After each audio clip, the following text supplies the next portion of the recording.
Bonjour, je veux aujourd'hui vous parler d'Alien Romulus, le nouveau film réalisé par un artiste uruguayen Alvarez, habitué du genre horrifique, et il arrive donc à point nommé pour peut-être relancer une saga Alien qui en avait grandement besoin après un premier opus, apprécié en général par tout le monde, un film culte, un film chef-d'œuvresque pour beaucoup, réalisé il y a maintenant des dizaines et des dizaines d'années par Monsieur Ridley Scott, qui ici produit d'ailleurs ce volet Alien Romulus. Nous avions eu des suites telles que celle de James Cameron ou celle de Jean-Pierre Jeunet qui m'avaient conquis, mais nous avions aussi eu des suites ou des préquels, mais qui m'avaient quand même assez peu plu, voire pas du tout. Alien à numéro 3, pour moi, était complètement loupé. D'ailleurs, il y avait cette très mauvaise idée de mise en scène qu'on retrouve quelques instants dans Alien Romulus, mais heureusement pas trop parce que j'ai eu très peur. C'est cette idée de placer une caméra subjective, c'est-à-dire que la caméra, tout à coup, devient la vision du monstre, de l'alien. Ce qui pour moi est un contresens. Heureusement, dans ce Romulus, encore une fois, ça ne dure que quelques instants, mais dans Alien 3, c'était vraiment une sorte de marotte un peu, c'était assez pénible, ça donnait une habitude très mauvaise. Et on a eu ensuite dans les Aliens, nous avons eu Prometheus et Alien Covenant ces dernières années, qui sont pour moi loupés, même si Prometheus, à côté de Covenant, ça peut encore aller. C'est le moins qu'on puisse dire. C'est assez incohérent en plus d'être assez désagréable, donc c'est un peu dommage. Et j'attendais donc avec ce film un regain pour la saga.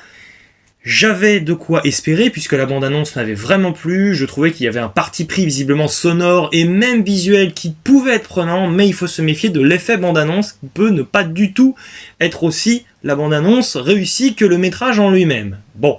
le synopsis, je vais faire très court parce que ce n'est pas très compliqué à comprendre, ça tient sur un ticket de métro, mais ce n'est pas forcément un reproche. Spécialement. Nous avons Kylie Spiney qui interprète ici le personnage de Ren, le personnage principal, actrice qu'on avait déjà vue cette année dans Civil War, par exemple, un très bon film aussi de 2024 aussi.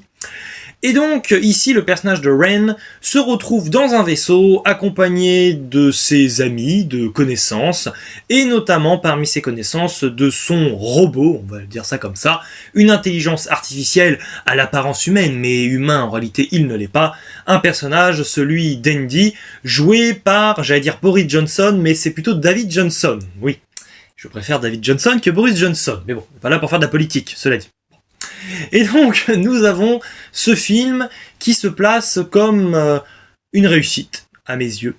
Même si j'avoue que j'ai eu très peur au début du métrage. Je suis arrivé au cinéma avec ce t-shirt en me disant, ironie dramatique, j'arrive avec un t-shirt où il y a écrit « Relax » et je m'attends quand même à un film potentiellement avec de la tension et un peu claustrophobique, c'est le moins qu'on puisse dire, bref, dans la veine d'Alien, où l'idée c'est toujours un peu la même, des monstres, des aliens, des xénomorphes notamment, qui vont essayer de se débarrasser d'êtres humains qui sont partis en expédition, que ces êtres humains soient partis eux-mêmes ou non en expédition pour trouver une forme de vie d'extraterrestre ou non d'ailleurs. Bon. Et au début du film, j'ai un peu senti quand même que ça allait être compliqué, et j'ai eu très peur, parce que le film pour moi est assez mal introduit, parce que les personnages globalement sont un peu trop nombreux, et certains sont finalement assez peu importants, ne sont que de la chair à canon pour la suite du programme, disons-le, et de ce fait, j'avoue qu'il y a aussi beaucoup de personnages qu'on va retrouver même assez longtemps dans le film, je ne dis pas, mais qui sont assez interchangeables, et j'avoue qu'au jeu des prénoms et des caractéristiques des différents personnages, je m'y suis complètement perdu, puisque moi je me suis ensuite concentré sur le cœur gravitationnel du film, qui est clairement le suivant, c'est-à-dire le personnage principal de Rain et donc du robot, à savoir Andy. Une relation qui, dès le début, m'a quand même pour le coup intrigué, et c'est ça qui m'a happé d'emblée, c'est-à-dire une relation qui est donc d'humaine et robot, et là tu sens quand même toute une dimension amicale, fraternelle, voire même un peu plus, pourquoi pas. Au cours du film, on peut même éventuellement se poser des questions, et une progression dans leur relation, dans leur évolution de personnage justement, qui est vraiment prenante et qui m'a enthousiasmé, parce qu'au début, l'idée c'est que justement l'intelligence artificielle, le personnage d'Andy, en soi, c'est un personnage, on sent qu'il faut protéger, et elle est là évidemment pour le couver. Et ça, c'est assez beau, je dirais. Mais ensuite, au jeu des cartes mémoire que tu rentres un peu dans les cerveaux des robots, le personnage change et il a vraiment une évolution dans le métrage. Et là, tu sens évidemment que la relation évolue donc fortement entre les personnages, voire même que comme tu n'as plus vraiment affaire au même personnage robot, évidemment la fille en face, elle est un peu désarçonnée, forcément. Donc il y a quand même un bel arc comme ça scénaristique, un bel arc narratif autour de ces deux personnages. Et ce qui est d'ailleurs passionnant, c'est justement ce qui oppose en soi Andy, le robot, à Ren l'humaine, c'est-à-dire d'une part les humains qui forcément sont des personnes émotives et face justement au danger ne savent pas forcément toujours très bien y réagir, et la froideur et l'inhumanité même de ce robot, et ainsi cela ne fait que renforcer la tension lors des moments où tous nos personnages sont en difficulté. Mais on est vraiment d'ailleurs dans cette idée de revenir aux sources, avec cet alien Romulus, qui pour moi rend complètement hommage à Alien 1, qui était justement dans cette idée de huis clos, forcément, où il y avait finalement, c'est vraiment ça, qu'un seul alien à affronter, qu'un seul xénomorphe, face, même si on y réfléchit bien, à des suites de ce film, comme Alien 2, que j'aime bien, mais qui est un film beaucoup plus d'action et bourrin, si l'on veut. Et là, pour moi, c'est intéressant de rendre comme ça hommage au premier opus, parce que je pense, mine de rien, alors certes c'est à chaud, mais qu'Alien Romulus se place même en tant que meilleure suite du premier film. Pour moi, c'est vraiment comme ça que je ressens les choses, pour tout vous dire. Parce qu'encore une fois, donc même si j'ai eu du mal à me farcir les 20, 25, 20 minutes de film, où je me suis même dit, bon, j'ai compris que la suite du film, il y allait enfin y avoir de la peur, normalement, de l'angoisse, avec des xénomorphes, et la crainte que nos personnages meurent, mais si on n'arrive pas à s'attacher à ces personnages-là, et pas à tous, ça risque d'être compliqué. Mais finalement, la mise en scène est telle, les idées aussi sont tellement ingénieuses, que j'ai réussi à m'investir dans le film, mais peut-être un peu à retardement. C'est-à-dire qu'on sent vraiment que la première partie du film est un passage obligatoire, et que ce n'est pas ce qui intéresse davantage, autant que cela, l'artiste du film, c'est vraiment ça, Alvarez. Lui, ce qui va l'intéresser, ce sont ensuite tous ces passages de tension, d'anxiété, et ça, forcément, c'est vraiment extrêmement réussi.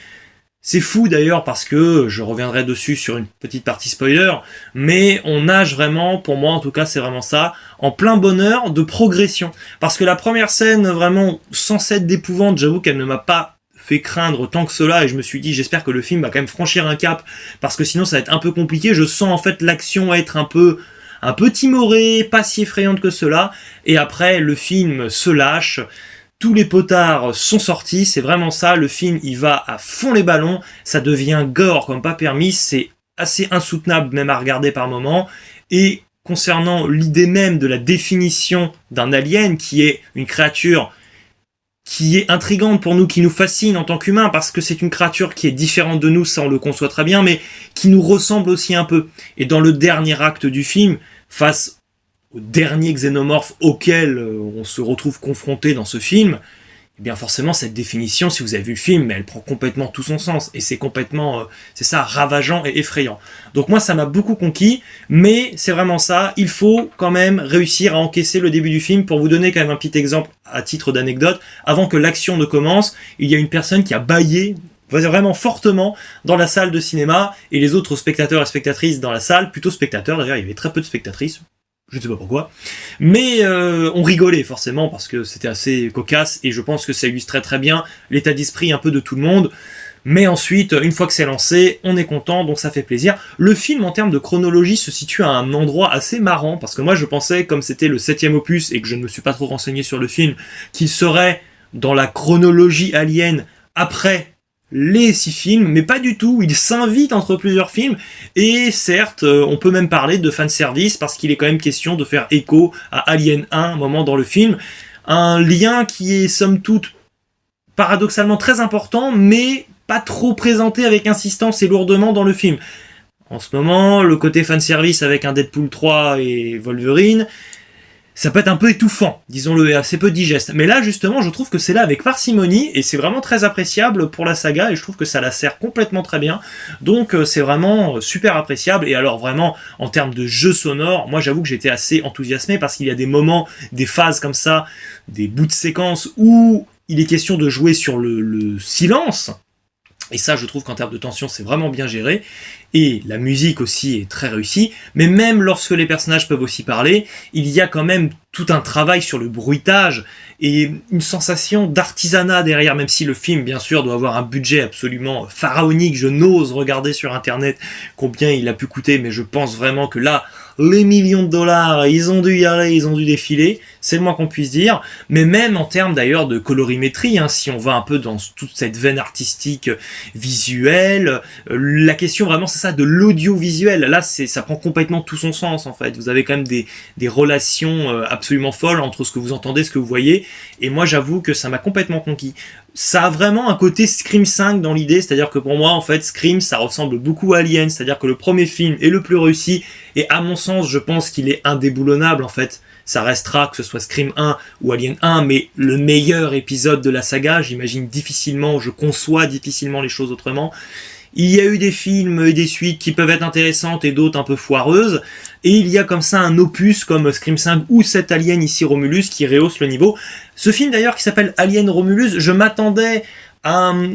lien avec Rémus et Romulus, avec les légendes romaines beaucoup plus appuyées, et finalement ça n'a pas été le cas, ce qui est peut-être finalement pas un si mauvais point. Par contre, je pense quand même, mine de rien, que le titre du film a été trouvé un peu au dernier moment, un peu au petit bonheur la chance tout du moins, parce que Romulus, je m'attendais à ce que ce soit le nom du vaisseau dans lequel on peut retrouver tous nos personnages, mais en réalité il s'agit plutôt d'un hangar, bon un hangar certes important où il se passe énormément de situations scénaristiques et narratives, mais bon. Et d'ailleurs, concernant le vaisseau, c'est très bien pensé aussi, pour la simple et bonne raison que nous avons nos personnages humains qui ne sont pas forcément une équipe complètement réunie, spatialement exactement au même endroit constamment, et je trouve qu'il y a une bonne idée d'alternance entre passer de tel personnage à tel autre personnage. Des fois, ça peut nous sembler un peu bizarre, on peut se trouver que certains groupes sont un peu oubliés, délaissés, et là je trouve que c'est bien géré, et il n'y a pas cette astuce que je trouve parfois un peu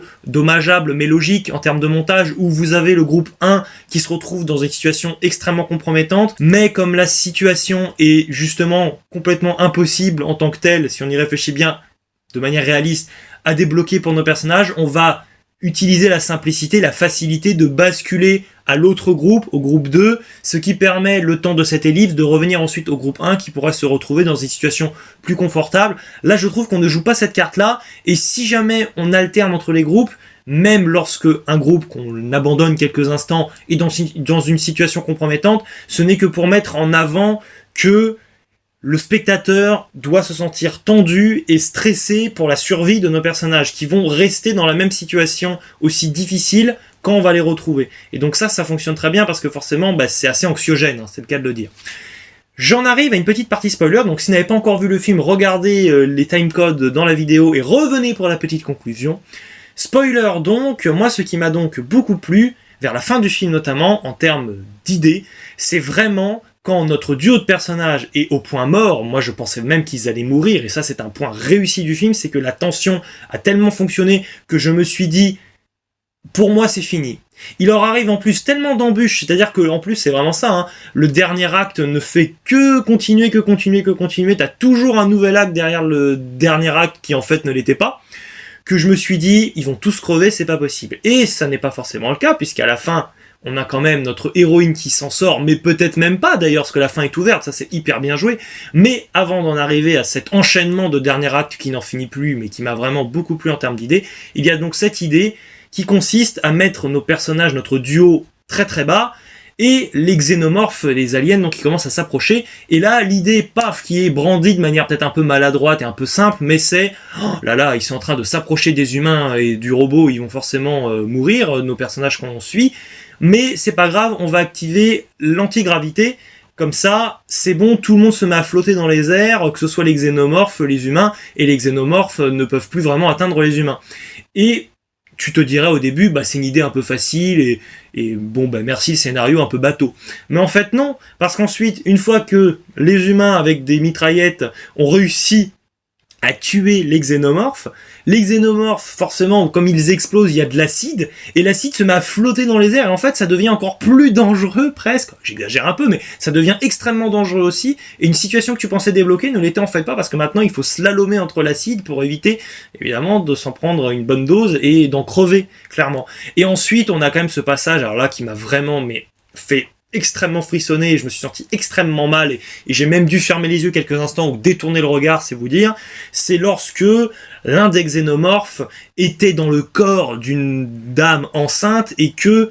à la fin du film, nous avons le bébé humain qui devient un peu l'alien, qui grandit à une vitesse, et là justement pour moi on en arrive à un moment, mais c'est ça pour moi le moment qui m'a fait dire, mais ouais, ce film, il est vraiment super. Il a certes des défauts au début, mais là, on tient quand même une idée qui est très forte avec le cordon ombilical que tu essaies de déchirer, enfin bref, c'est l'inhumanité totale, mais à la fois justement ça rappelle l'humanité, donc c'est terrible, vraiment. Je referme la partie spoiler. J'espère donc que vous avez été aussi conquis que moi par ce métrage. Vraiment, moi je suis assez dithyrambique sur ce film, même si, attention, hein, je n'oublie pas toujours cette introduction qui pour moi est le défaut du film, clairement. Mais ça m'a beaucoup plu, donc n'hésitez pas à me dire dans les commentaires si vous avez aimé ou non ce film, si vous êtes d'accord ou non avec moi. Moi je place donc ce film Alien Romulus en 2e position dans mon classement Alien, après donc Alien 1, et devant Alien 2, Alien 4, Alien 3... Alien Prometheus et Alien Covenant. Il ne me reste plus qu'à vous dire ciao et à la prochaine.